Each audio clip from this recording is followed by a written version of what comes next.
What are your top 10 bucket list items that you would like to have for your Oz collection? This is in no particular order. This bucket list is largely unachievable, but since you said bucket list, we're gonna dream big. The 1939 Ideal Dorothy doll line. Now, I have two dolls from this line. They came in many sizes with different outfits. One of my bucket list dreams is to someday have one of each of these. Some of these are so unbelievably rare, they don't even really come up for auction that much, like the ones that had red shoes. Since these are usually terribly expensive and extremely rare, the likelihood that I will have an entire set of the various sizes and designs, highly unlikely, but I can dream. The 1939 Wizard of Oz board game. The box artwork is stunning, the board is beautiful, the brass lion box. This novelty box with a little lion mounted on the top was given away to the ladies of the audience of the 100th performance of the Wizard of Oz musical extravaganza.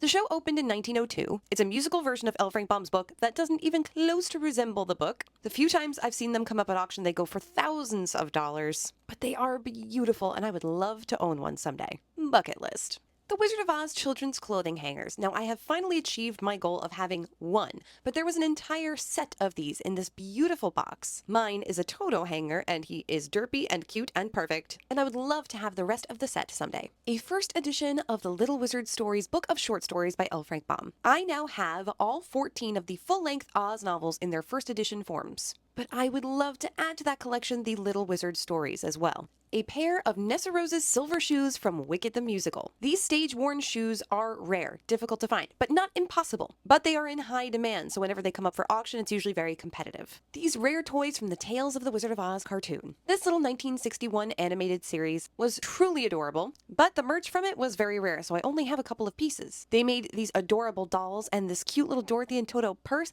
I would love someday to add these to my Oz collection. The Game Time metal trash can lids. These began to appear at beaches and in parks around the late 1940s. Now, these do pop up every once in a while, but they're extraordinarily heavy and very expensive to ship. An Emerald City coin from the Wicked movie. The night before the Wicked Part 1 premiere, we went to a press screening, and on a table were a bunch of screen-used props. On that table were a bunch of small coins from the Emerald City. Little things like this often find their way into auctions, so if they ever one day appear, I hope I can snag one. And last, but certainly not least, because remember, these are in no particular order, there are a few autographs I need to complete my autograph collection of the main cast of The Wizard of Oz. So the last big signatures I need are Charlie Grapewan, who played Uncle Henry, Clara Blandick, who played Annie M, and Frank Morgan, who played the Wizard.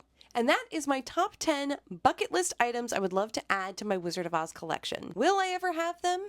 That remains to be seen. But an Oz collector and Oz historian like myself can certainly dream.